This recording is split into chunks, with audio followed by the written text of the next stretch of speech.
Welcome back! Hey Kingdom Kids, welcome back to our weekly Kingdom Kids video. Have you ever been to the zoo? It's one of our most favorite places to go. You can see all kinds of animals. One of my favorite animals I like to see there is the giraffe. I think they are just magnificent creatures. And do you know they spend most of their life standing up? They even sleep standing up. And their spots are like our fingerprints. No two have exactly the same pattern. Isn't that neat? This is part of our zoo. In the first chapter of the Bible, Genesis, we learn that God created all of the animals. This includes the fish, the birds, the land animals, the giraffes, and even Lacey. He made every kind of wild animal and every kind of farm animal. He made the creatures that crawl on the ground like insects and creatures that fly like the birds. Can you fly, Lacey? I don't think so. There are some animals that live in the forest, some that live in the mountains, and some that live in the desert. God looked at all the living creatures He had made, and He was pleased. God created the animals to make the world a better place for people. Animals are a blessing, and God created them to multiply and fill the whole earth. God is amazing. He created 8.7 million different species or kinds of animals. Which one is your favorite? You've got plenty to choose from. God made each animal special and unique so that it could survive in its environment or home. Have you guessed what kind of animal this is? If you guessed porcupine, you are right. A porcupine is a kind of rodent that lives in the woods, and its special quality is its long strands of hair called quills. They're very hard and very sharp, and they use these quills for protection against their predators. Some animals live in the wild. That means they do not rely on humans for their survival. And some of these animals live in places like the woods or forest behind my house. These animals include rabbits and squirrels, foxes, owls, deer, and raccoons. They eat off the land, and they prefer to stay hidden from people. If you go outside and just stand and listen, you can hear the air filled with birds chirping or singing. They fly wherever they want to go. Wouldn't it be fun to fly? There are over 10,000 species of birds around the world, and they come in all shapes and sizes with a variety of beaks and feathers. Birds have hollow bones so they can fly better. In my yard, we have bluebirds, songbirds, hummingbirds, goldfinches, and woodpeckers. We care for these birds by providing food in our bird feeder and water in our bird bath where they drink and take a bath. And especially to take care of the birds during the winter time when it is harder for them to find food. Brr. Some of the animals were made to live in colder regions of the world, like polar bears, narwhals, penguins, and seals. Fish have their own amazing world underneath the water. God gave fish the unique ability to breathe underwater and to swim using fins. There are 34,000 different species of fish around the world that live in oceans, rivers, creeks, and aquariums like this behind me. Some of these include sharks, jellyfish, bass, trout, and guppies. Here in our aquarium, we have the tropical community fish. We can best care for the fish by keeping trash and chemicals and plastics out of our waters. There used to be a saying that said, "Give a hoot, don't pollute." That saying still applies today. The rainforests are the really wet climates around the world. The animals that live there are gorillas, sloths, jaguars, monkeys, and anacondas. Animals that live in the desert, they are tough because it is hot and dry. Those animals are like coyotes and camels, bobcats, jackrabbits, scorpions, and rattlesnakes. What, again with the snakes? Oh, it's so hot. Meet Claire. Hi. She's a domestic animal. Domestic animals we do have to take care of, and they can live alongside humans. Domestic animals include dogs, cats, cows, horses, pigs, donkeys, chickens, ducks, and even goldfish. Basically, anything that can be a pet. Let's see how God used domestic animals in the Bible to tell a story. The Bible shows us many times where God has used animals to make a point or to teach a lesson. Just think about how many animals were on that ark with Noah. And remember, the raven and the dove was sent out to check for dry land. And what about Daniel when he was thrown in the lion's den? God sent an angel to shut the mouths of the lions so he wasn't hurt. And donkeys. Donkeys are used a lot in the Bible. Mary rode a donkey into Bethlehem before giving birth to baby Jesus. And Jesus rode a donkey into Jerusalem on Palm Sunday. And God gave Balaam's donkey the power to speak to help him see the angel of the Lord. Sheep. Sheep were animals that are mentioned all throughout the Bible. Shepherds came to see baby Jesus, and many men earned their living by being a shepherd. And we are referred to God's sheep.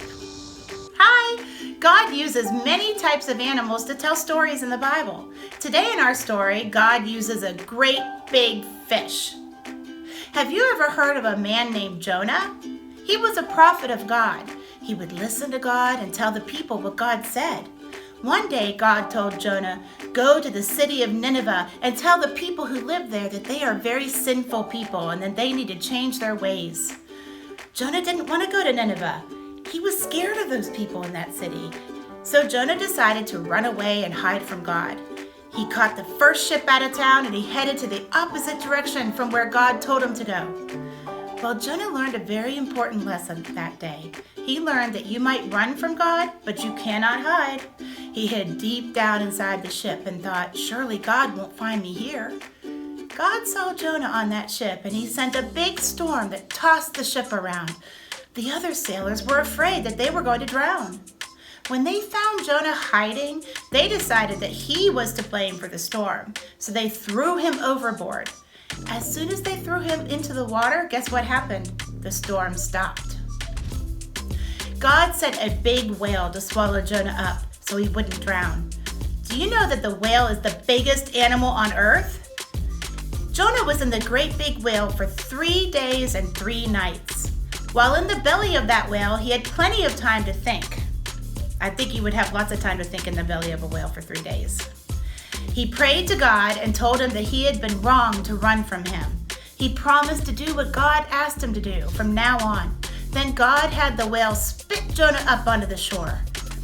Then God spoke to Jonah and said, "Get up and go to Nineveh and deliver the message that I have given you." This time, Jonah obeyed God's command and went to Nineveh. Animals are another gift God has given to us. They are important to us and God's kingdom in many ways. Many animals provide food for other animals and people too. And some are there just to show us the beauty of God. Animals are also used to help keep us safe. Many dogs, like German Shepherds, are trained to be police dogs. They work with police officers to help the community stay safe.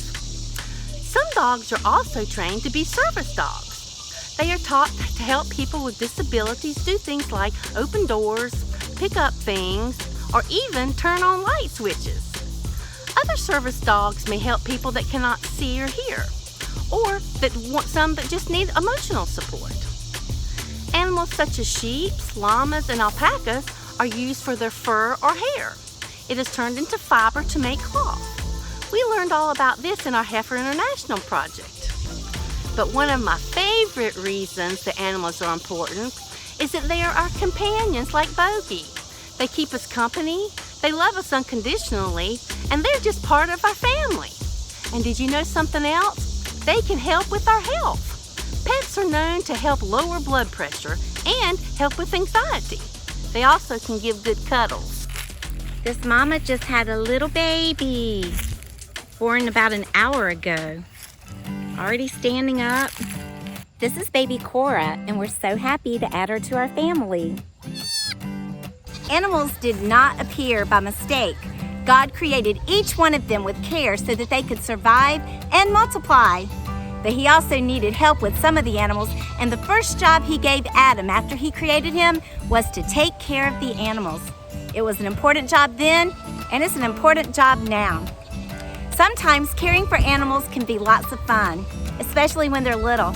But always they're very hard and tough jobs because they have to be done every single day. If you have a pet, you have to feed them, water them, play with them, bathe them, vaccinate them, and love them. One way we take care of our animals is to bathe them. Pets need to have plenty of water available. It's dinner time. Look at them go. They have to share. This is Buddy and Sassy. Summer is a great time for horses because they can eat the luscious green grass, but they also need oats, hay, salt, and lots of water for these hot temperatures. This is my horse, Quick. Some animals like Quick love attention from humans, but some animals do not. The best way we can care for them is to leave them alone, respect their habitat, and try not to harm them in any way. We share this earth with all animals, so learn about them, look for ways to take care of them, and enjoy them. God considers all animals good. He tells us that we should rule over them and care for them. This is a huge honor.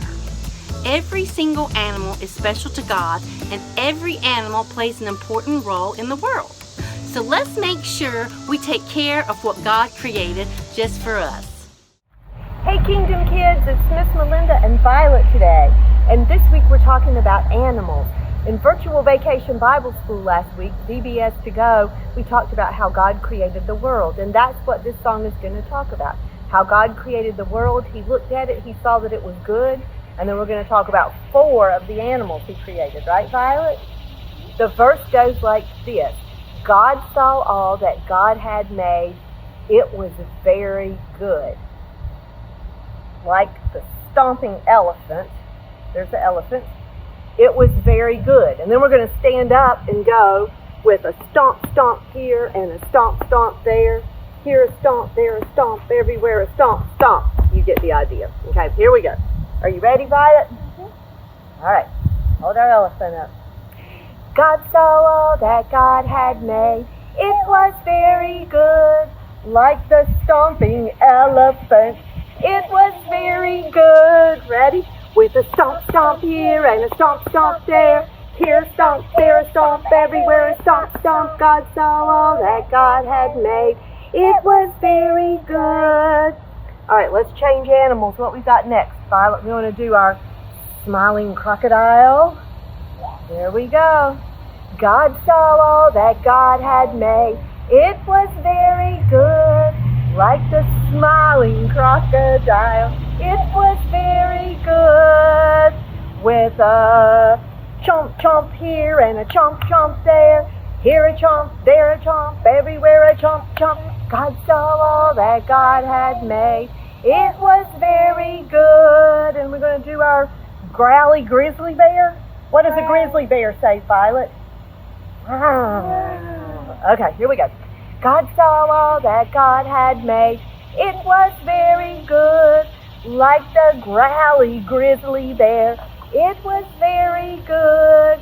With a here and a there, here, there, everywhere. God saw all that God had made. It was very good. The last animal we have is a what? Mouse. A squeaky little mouse. You want to hold him by his tail? God saw all that God had made. It was very good. Like the squeaky little mouse, it was very good. What does he say? With a squeak, squeak here and a squeak, squeak there. Here a squeak, there a squeak, everywhere a squeak, squeak. God saw all that God had made. It was very good. And I was thinking about this song. Those are the 4 animals that are in the song. Let's put the mouse down. But you can make up your own verses. I was thinking about the silly, slithering snake. What would he say, Violet? You could have a silly, slithering snake. You could have a bashful baby bird. If he was bashful, he might go, tweet, tweet, because he wasn't sure what he was going to say. So he'd go, tweet, tweet. Sing about those and see if you can think of a few other animals that you can sing about, okay? And remember, God created everything, and it was wonderful. Even the grizzly bear and the chomping crocodile. Have a great week, Kingdom Kids. We'll see you next week. Bye-bye. It's time for Did You Know? Did you know that elephants are scared of bees? And they can have eyelashes that are up to 5 inches long, which is this long. And did you know that polar bears are left-handed, or rather left-pawed? And pigs have excellent memories. The ostrich is the largest bird, but guess what? It can't fly. Dolphins have excellent eyesight and hearing. And this is a really good one. Did you know that zebras are black animals with white stripes? And one of my favorites, the flamingo. Did you know that the flamingo would be white if it didn't eat a diet of beta carotene? Animals come in all shapes and sizes, and they each play a unique role in the world we live in. God created every creature with a purpose, and animals benefit us in many ways. We are called to protect, respect, and care for these amazing gifts. Have you decided which is your favorite animal? Go learn more about it and look for ways that you can care for it better. Pay attention about the animals that like to be near people and the animals that don't like to be near people. Respect their environments and habitats. Share the earth with them. Appreciate them for what they are. And take time to enjoy all the wonderful creatures that God has created. If you have a pet at home, go love on it a little bit and thank God for these wonderful animals. See you next week, boys and girls. Bye. See you next week.